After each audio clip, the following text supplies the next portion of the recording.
Holistic by Shiana. Hi, I'm Shiana. Welcome to Who You Callin' Holistic. I'm here today with my guest, Tammy Pettigrew, aka the Cannabis Cutie. Hi, Tammy.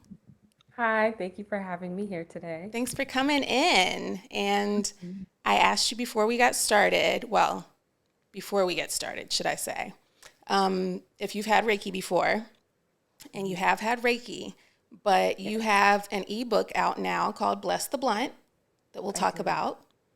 And I was like, well, it would be nice if I blessed the blunt for you with Reiki, because that's what I like to do with my greenery. I'm into it. I'm excited for that. Okay, so if you would like, you can like have a puff before we start. Okay. Because I like to make it sciencey, like have a puff and then I'll Reiki it and then you have another puff. Okay. All right. I do my internal intention setting, which I just did for my blunt. Yay. All right. Cheers. Cheers. It's illegal here. Otherwise, I'd be cheersing you right now. Oh no, I'm sorry. Where are you filming from? South Carolina. Okay, got it.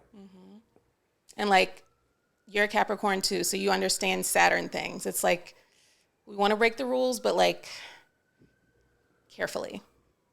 Yes. Okay. Now I'll Reiki it. You just have to hold it to the camera. Okay.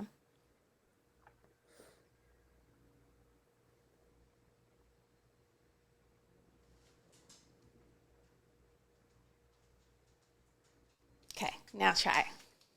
All right. I say Thank take you. note of taste, texture, temperature. Smoother hit. Yay. Yeah. Yay. And this blunt tastes amazing. Yeah. Yay. What are you smoking today? I have been smoking a lot of test strains. So this one I believe is E6 or no, G1. G1. So it's Okay. labeled by like G for gelato, Z for Skittles, OGs. Um, and those are kind of the categories of how I'm judging this kit. So I don't know any brands or anything about the flower outside of just what it looks like and what it tastes like and how it smokes. Okay. All right. And Yeah. a little bit about you. You are a cannabis educator, speaker, advocate, plant allied advocate, Yes. all the things. You can list your other titles because I don't want to short you. Um, Mother is a big title. Uh, Academic, um, talking head is really what I like to be. Host, I guess cannabis model as well. So all the fun things. And I love it.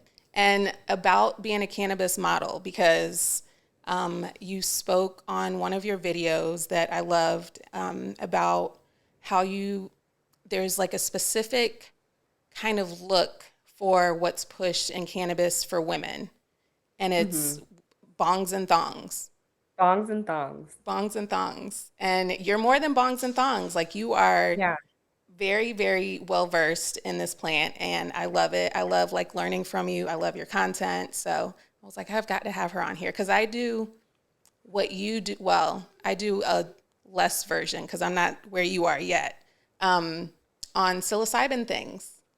Ooh. And I was like, Okay. look, we're both Capricorns. We both got our little moles. Like, look at us doing the same things, our earthy things. Yes. Yes, I love that. Okay, you said you're a Capricorn. When's your birthday? December 30th.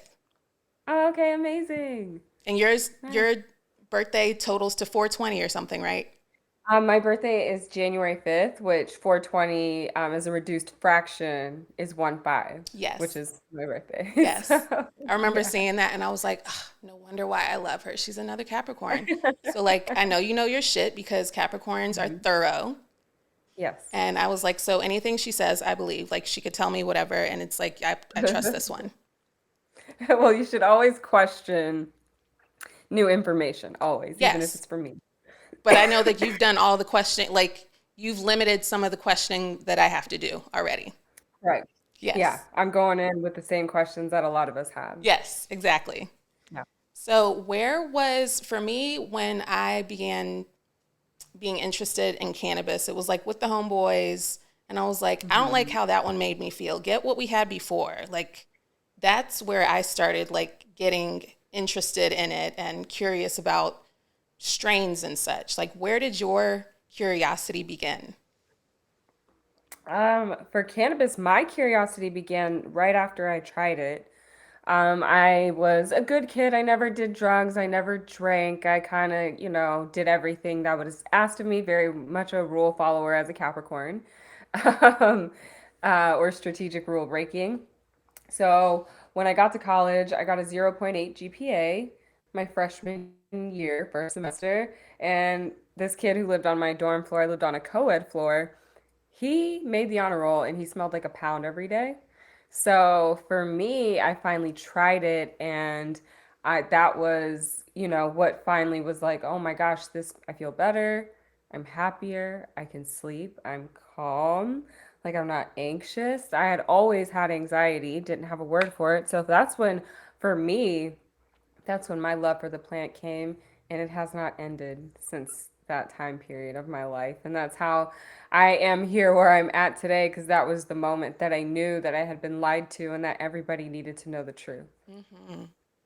So, would you say that cannabis improved your like focus and clarity with your schoolwork? Oh yeah, 100%. I made the honor roll 4 times after that. um, but not only that, I mean, just that transition from high school is a lot. I don't transition well as an adult. Now I know that transitions are difficult for me. And then also, having PTSD and, trying to figure out how to survive. Having PTSD and then also going to like an environment what I'm not accustomed to, a Division 1 university, on my campus, we were only 6%. So it was just very hard from what I saw day to day growing up. Um, so what cannabis was able to do was help me zoom out and kind of see the bigger picture and work my way through these new feelings, emotions, and challenges and do my schoolwork at the same time because that first semester I was not able to do both. No, completely Hmm. understandable.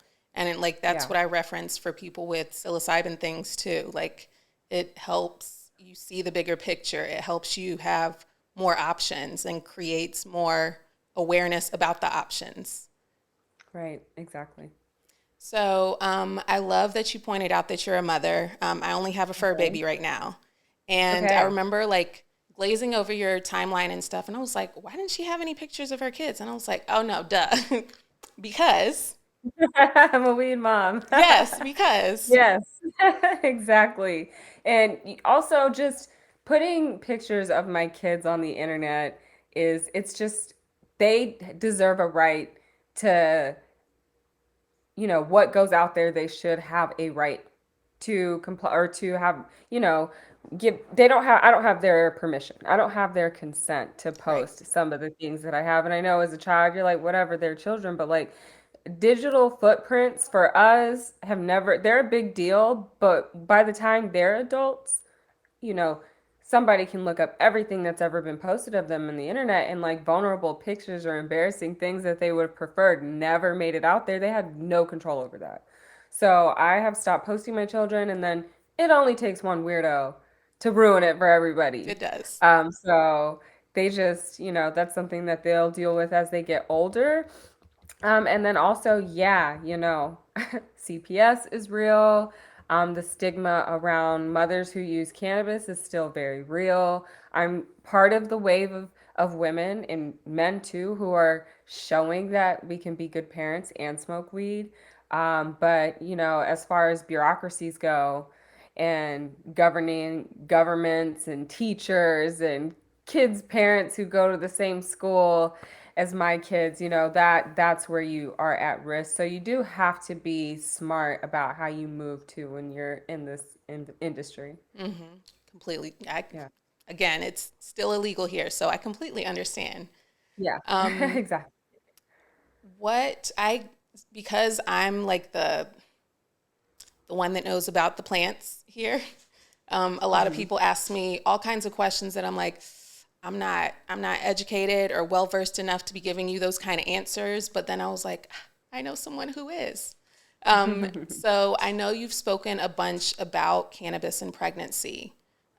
which I get asked all the time. And some people believe like, well, don't smoke, but you can do edibles. But like, there's another option out there, according to some of the information that I saw you talking about. So, what are your thoughts on pregnancy and cannabis use? Gosh, pregnancy and cannabis use, my thoughts on it are we've got to look into the science and we need to look at the history. And what the science tells us is that we all have this system in our body called the endocannabinoid system. And this system was created to keep our bodies in balance. It's kind of like, hey, we're too hot over here. Let's turn the temperature down. This is out of whack over here. We're going to, it kind of is this one system that controls all the systems in your body, the central nervous system, the cardiovascular system, the endocrine system. All of these systems are governed by this one system.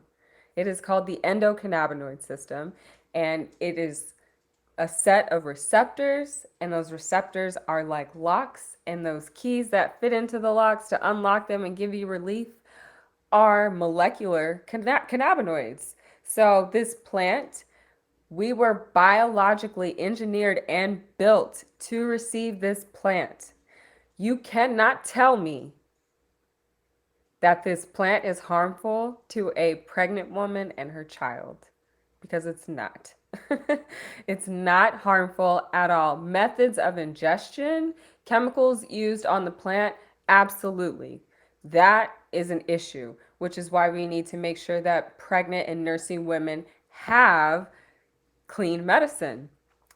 If a woman gets into a car accident and she's in a lot of pain, are we going to give her morphine? Right, Are we going to give her, what are we going to give her? We're going right. to give her something that could potentially leave her addicted and that baby. And we don't want a withdrawing baby when they're born. Now, what about women who have epilepsy? Those medicines that they take can cause spontaneous abortion, also known as miscarriage. What about the medicines like Zofran that is overprescribed to pregnant women for nausea causing birth defects? Cannabis does not do this. And in fact, not only do we have an endocannabinoid system, everything with the spine has an endocannabinoid system, the sperm has the endocannabinoid system, the egg has the endocannabinoid system, the amniotic fluid, breast milk has natural occurring cannabinoids that are required for a baby to even survive, to suckle. So it is so complex and intricate that I do not care what the government has to say about this. The evidence shows that this is very effective for women who are pregnant and are breastfeeding. And even if it's just to help her reduce stress, a woman's body under stress is not good for a baby that is growing. So if she needs to consume cannabis to feel better for that baby, then good for her. And mind your business. So those are Agreed. my And again, I don't have any kids yet, but those were like all the research I did. I was like the prescribed things that are out there are way worse than yes, this option. And absolutely. have you seen Painkiller that came out recently on Netflix? I have not finished it. I started it. Yeah, like watching that made me just like even more about plant medicine because well, you at least saw the first episode. So it like to see the beginning of Big Pharma, well, that particular Big Pharma, like their focus was marketing, like knowing Mm-hmm. that was like marketing over whatever else. Like who cares Mm-hmm. about safety or side effect, like marketing first. Then I was Mm-hmm. like, "Oh, this is how they've reigned supreme for so long because their focus Right. was already marketing." Yeah, it's not about your well-being, your child's well-being. They have no investment in you and your child having a good life. They're investing in hoping to lock you in as a customer for life. And these side effects can absolutely do that. When we look at the history, many cultures, women have either used it during labor, during childbirth, to help with the nausea. Um, there's been, for period pains, even, Queen Elizabeth, it isn't 100% proven, but her doctor used to prescribe her cannabis for her menstrual cramps.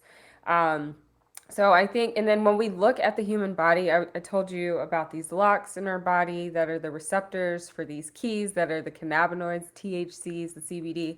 Um, the most abundant place in the human body where you can find these CB1 receptors that links with THC is your brain, unless you have a uterus.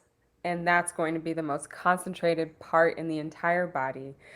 So, again, our uterus likes these things and they talk to each other and communicate to keep it in balance. Mm. So, would you say cannabis is even more well suited for women over men? It is a divine feminine plant. We're not harvesting and keeping the men alive. Once we get their seed, we kill them. I don't make the rules. That sounds like some shit Shiana says. I like We those. get their seed and they are of no use. And then they have to be competitive.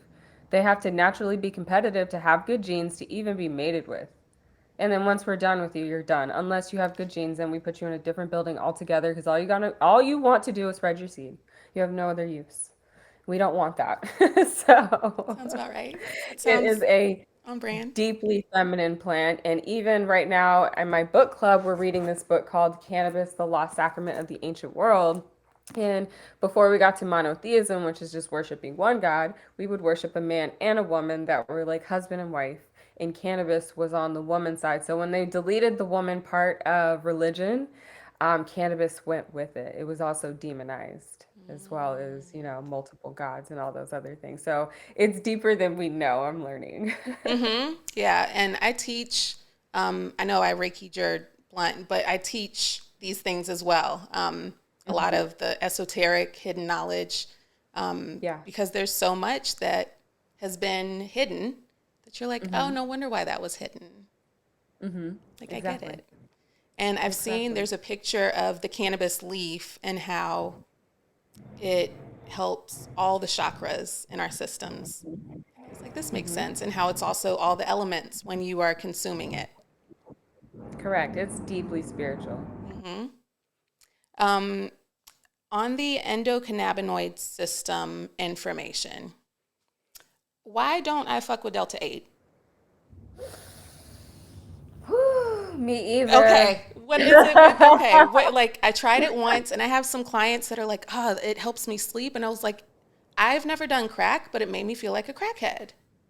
Yeah. Yeah, I'm not a fan of Delta 8, but it also could have been the terpenes that made you feel that way. But what we have to understand about a lot of these new designer cannabinoids that are coming out, some of them are synthetic, and synthetic cannabinoids typically have terrible side effects. Do you remember Spice or K2? Do Yes. you remember that phenomenon? Okay, that was actually made in a lab. The big pharma trying to create their own cannabinoids in a lab didn't work, and they put it on the market for people to buy, and that's why they were having terrible side effects.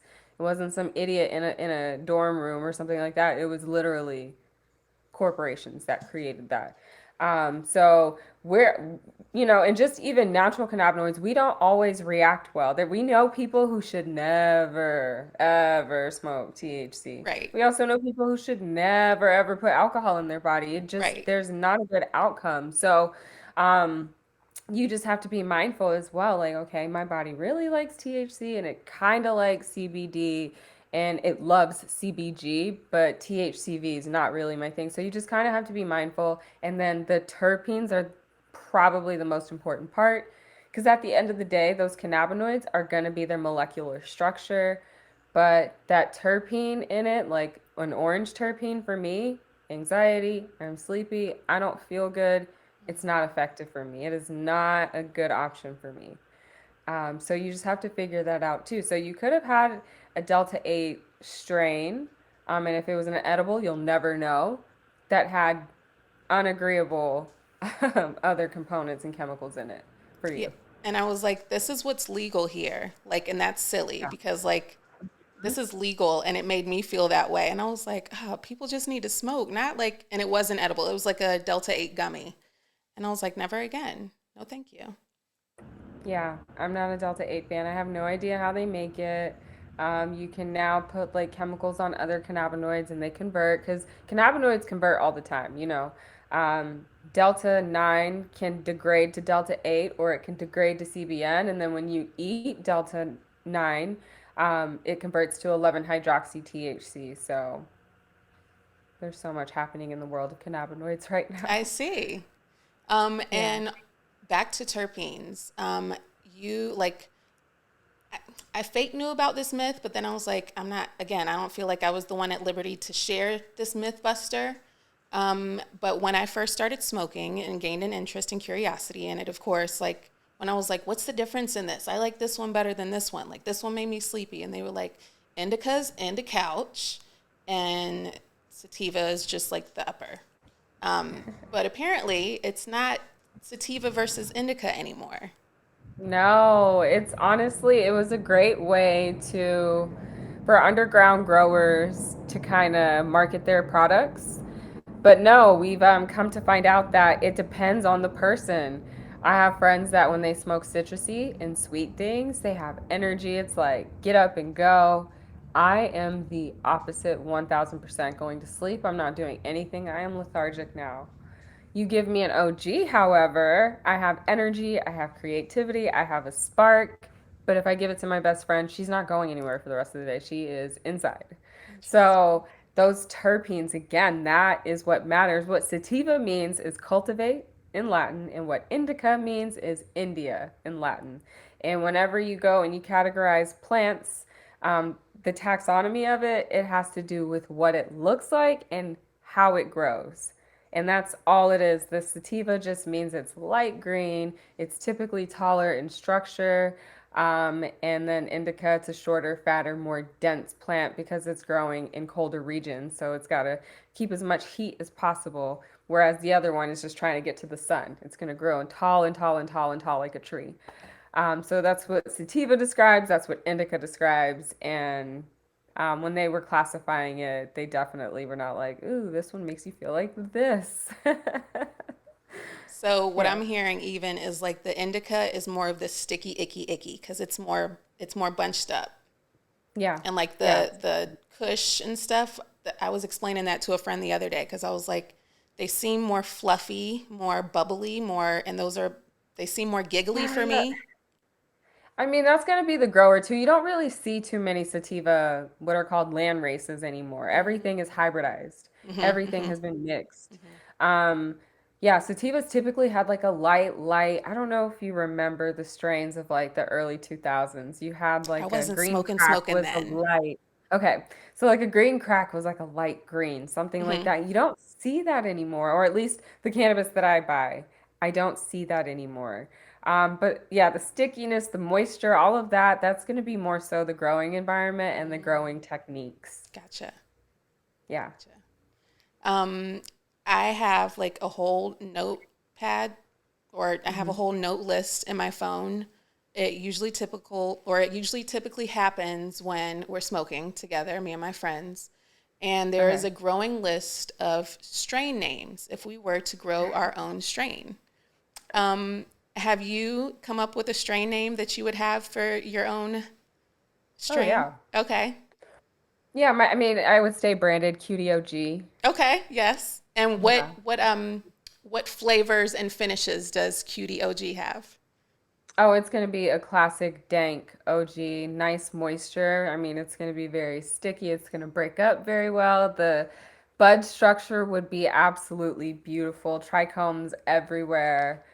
And those are A the fuzzy, sparkly things. Yeah, that's what the crystal the crystal look. So that's where the medicine is. So basically a cannabis plant. She's a girl who's sexually frustrated and she's trying to attract a mate, and that's what those resins are. Okay, okay, I like We like that. those.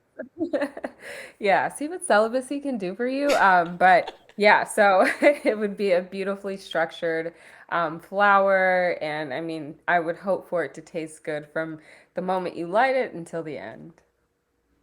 And speaking of sparking up, how did you end up sparking up with Snoop? Oh, wow. Okay, so Snoop, he slid into my DMs and was like, "Yo, we have to work together." And I was just like, "Oh my gosh, I wrote this down like 5 years ago that I wanted to work with you on some weed stuff." So, yeah, and then I went over to the compound and that's when we had a meeting. And we smoked during that meeting and yeah, just mind blown. Do you have a list of the other people that you want to smoke with? Like, obviously, you knocked Snoop out. I know Seth Rogen is on my list for obvious reasons. Ugh. Yeah, Seth Rogen's on my list. Woody Harrelson's on my list. Mm-hmm. Um, Martha Stewart, Willie Nelson, Rihanna. Yes, yes. Yeah, those are all people on the list. I think Lil Wayne too. I would love to smoke a blunt with Lil Wayne. Eh, I could go without that one. But the Lil other, Wayne, the when I what? was growing up, he was the goat. So, Well, yeah, I will agree with that. The other ones on the list, yeah, especially Martha Stewart, I feel like she yeah. would have like some good high wisdom, some good ideas, and she would obviously make the Mhm. best munchies for us. Yes, yeah. And I was listening, you spoke about munchies. Like there's apparently something you can do to help with your munchie cravings. There's a lot of strategies. Yeah. One, there's a cannabinoid called THCV that is a well-known appetite suppressant. But also just setting yourself up for success. I make sure to not purchase, like, if I'm gonna drink soda or something like that, it's gonna be outside the house. I'm not gonna get a 12 pack. I'm not gonna, stock my cabinets full of a bunch of junk that I know I would reach for. So setting myself up for failure. And then you know what? If you need to DoorDash something every now and again, that is your choice. Um, and then also making sure that you're not hungry before you eat or before you spark up. That's another option that you could have. Um, and then don't go grocery shopping. Hi. That is It's the another worst tip, idea guys. ever, or the best, Yeah. depending on what mood you're in. Yeah, yeah, exactly. It could go either way. Um, and then of course, like protein is something that keeps me full. So getting a nice protein that you like. There's some really good hemp proteins. It's good for your hair, your skin, everything. Your body will thank you, and it keeps you feeling full longer because you've given your body a source to eat from. So, Hmm. Now, as you are probably well aware of, because I like to say there's fuckery afoot with these moments, but COVID things seem to be ramping up again. And I yes. remember during the pandemic, a friend of mine, we had a group of us, we called each other the quarantine. There was like a few Mm, of us that, like we made sure to quarantine together, or like if we were hanging out with other people, like we were the quarantine. mm-hmm. But you even mentioned like you obviously had a lot of friends that they increased their intake, and you were like, pause for that. However, would you say that there was a correlation with like preventing COVID and cannabis use?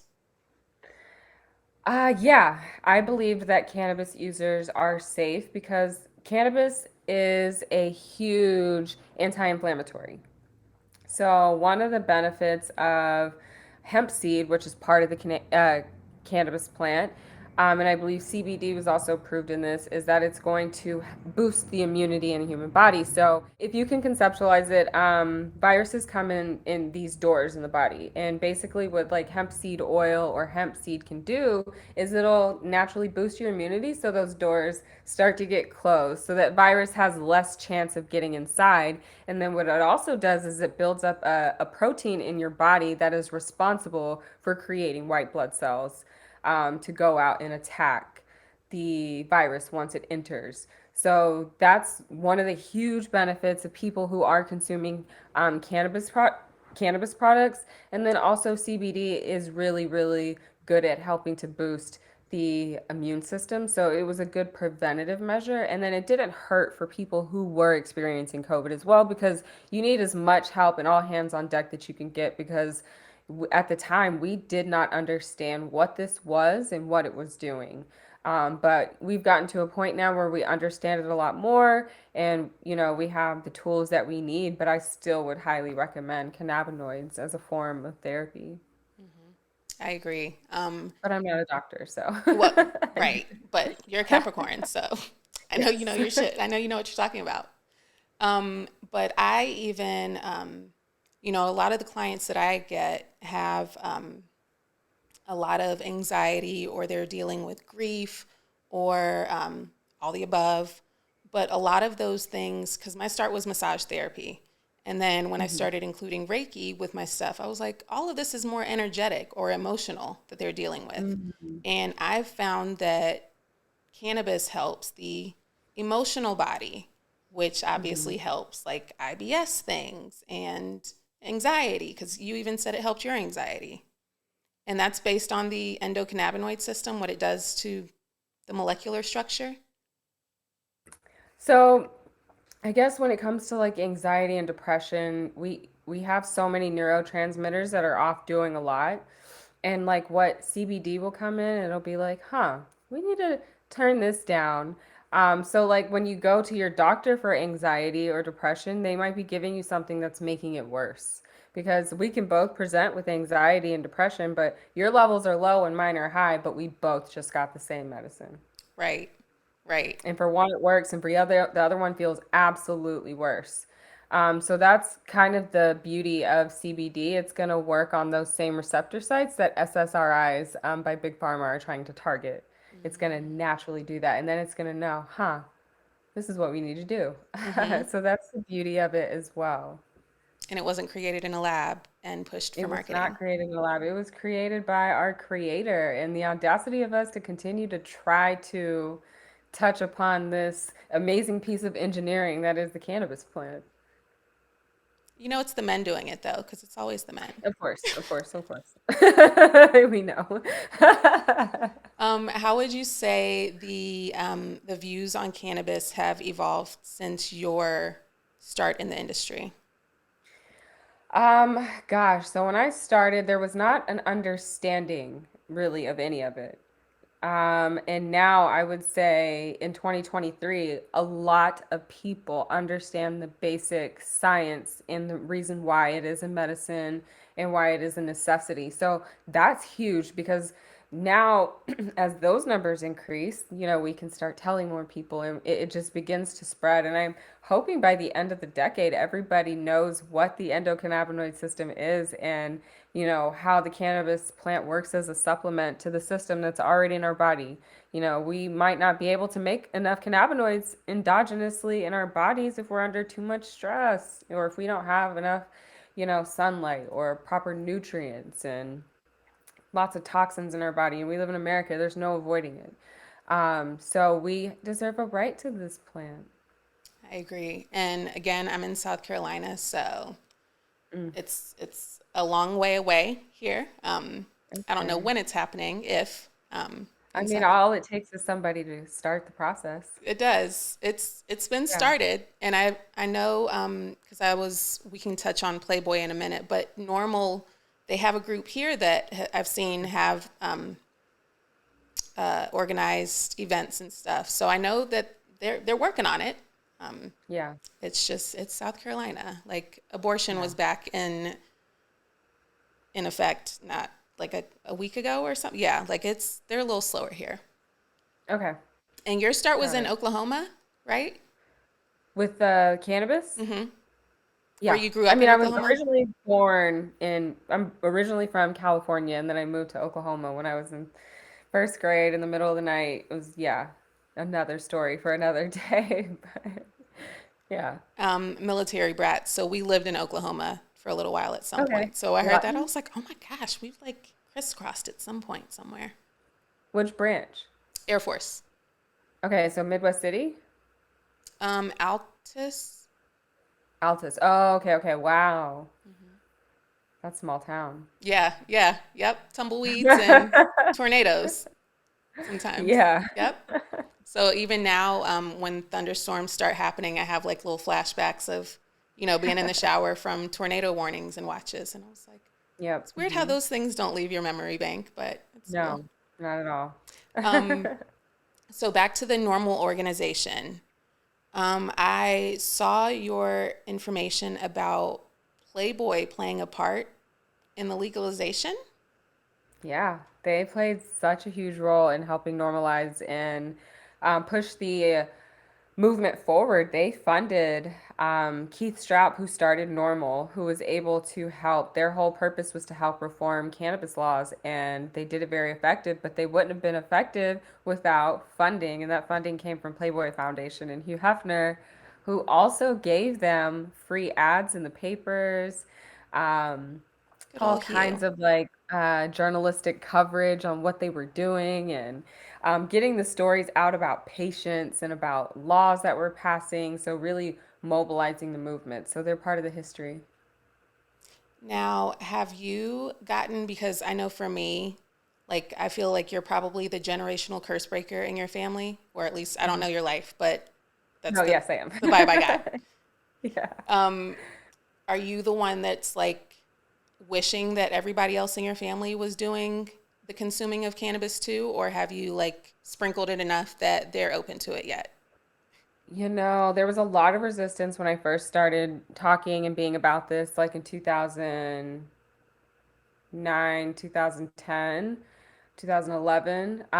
But my family has come to accept it, even if they don't like it. But my twin brother joined the industry.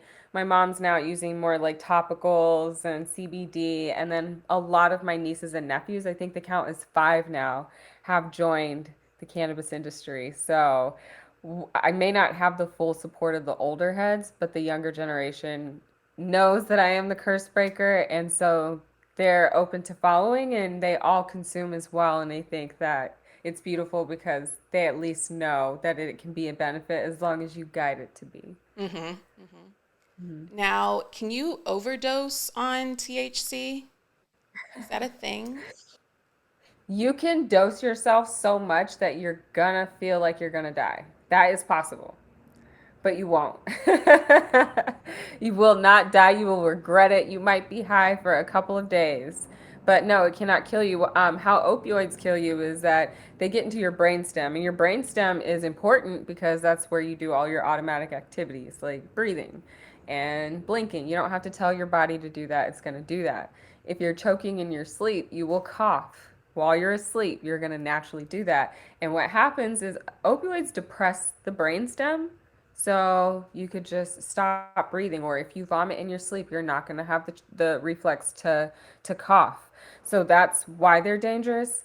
Cannabinoids are too big to fit into that brainstem. So it's not affecting it at all. You'll be conscious, you won't feel good, but you won't die. So don't ever go to the hospital thinking that you are going to die. You will pay for the most expensive nap of your life, and all they're going to do is hydrate you, which is dope, but you can do that at home with water. And I Yeah. have read that you can also use peppercorn, like chewing Yeah, on peppercorn can peppercorn. help you come down. Yeah, peppercorns have a terpene, and that terpene also works as a cannabinoid in a sense. It's going to bind. So what happens with when you have too much THC, it's all going and it's all binding to your receptors. And if you take CBD or peppercorn, what it's going to do, it's going to kind of change the shapes of those receptors so that you don't have a lot of binding activity. So that's one of the dope things about peppercorn, but not everybody can just chew on pepper. Totally understand it. Maybe put some pepper and orange juice and take a shot of that. Throw some turmeric in there too, just for funsies. Okay, all right. Yeah. Now, what would you say, like, about people that are concerned about, like, what we would call it over here is like, or everywhere else too, like that Cali weed is different. That's what they say, and like they're even attributing some of that weed to like making people have seizures. I have not heard about cannabis inducing seizures, but yeah, there's different types of cannabis out there. I know in Oklahoma, the beer was a lot less alcohol content than California when I moved to Oklahoma as a kid because the adults around me, my mom was like, "What is this watered down as ish?" So yeah, you have to be careful when you go to one of the meccas of weed. Like this is quality flower that is being grown here, and you have to pace yourself. You wouldn't begin drinking and go get Everclear. You just Right, wouldn't. right, That just doesn't make sense. So, start with the wine coolers of weed and work your way up. There are those categories. Now, right. people who are connoisseurs or smoke a lot of heady weed would call those mids. But there is a Reggie, demographic of people, yeah, there's a demographic of people that would prefer that. They're THC sensitive. gotcha. Yeah, and I have like I started paying attention to the THC percentages in the cannabis that I consume. And I'm like, oh, like I know what I'm going to get with like 19% versus like 23. I don't That's not a thing either? like that. No, I don't like it. I think to a point. Like obviously there's a difference between 5% THC and 20% Right, THC. right. Sure, sure. Like it definitely is important, but I have had cannabis that's labeled 16% knock me off my feet. So Because we of the can't terpenes. quite judge it. Yeah, so we can't be like, I'll take the 30 over the 16 because that 30% might have 30% THC, but it has nothing in it to make it go. So if we can think of like the THC as a car and that NOS button that you press is the terpenes. If there's no Gotcha. NOS in the car, like yeah, sure it'll drive, but it didn't get up and go. Like I Gotcha. want it to rock it. So that's the importance of the terps. Okay, okay. This is Yeah. making more sense now. Hmm. Yeah. And oh, I had another one. I feel like I could ask you all the questions all day, so I'm not going to do all of that. Um, I know you are very involved with your own community. You've got a book club, you have your Yes. ebook, Yes. you have some courses. Hmm. What else do you have in the works? A podcast with Exhibit. We have already started filming. If you know Exhibit, he's a West Coast legend in the rap game. And then he also was the host of Pimp My Ride. That was like my A youth favorite of coming home mine. after school and MTV2 watching Pimp My Ride. Um, and he's also in the cannabis industry, so we're both going to be ourselves. I'll be the information and he will be his goofy self, and we're going to bring the education to the people in a big way. Yay. Looking forward to it. Do you Yeah. already have the name for it? Yeah, it's called the lasagna ganja. So we're looking at all the layers of the cannabis I industry, love but there's it. no lasagna in the show. So I love it. And yeah. the question I like to ask all my guests, like I know one of them, it doesn't have to be limited to just one, but what's your medicine? My medicine would be a routine, meditation, and journaling. Mm, Yeah. When I have a routine, I can kind of see what's next and what to do. If I don't have a routine, I can easily get lost and feel like there's nothing. So with a plan, I'm dangerous, and then I always have to keep myself grounded and then expel thoughts and feelings onto paper. So that's my medicine outside of cannabis, which works in that wheelhouse. I love it. I love it. Well, Yeah. thank you for joining me today. I'll have Yeah. all your info in the show notes so people can check you out. Keep doing what you do, keep spreading awareness. We need you, and we are here for it. And thank you. Thank you so much for having me and for such a dope conversation. Thank you. Thank you. Be sure you tune in every Thursday. Be sure to like, subscribe, and share. Subscribe to my Patreon, and I will see you next week. Remember to meditate and hydrate. Thanks for tuning in to Who You Callin' Holistic. Be sure to like, subscribe, and share. You can find me and all my services on Sheanah.com. That's SheAnah.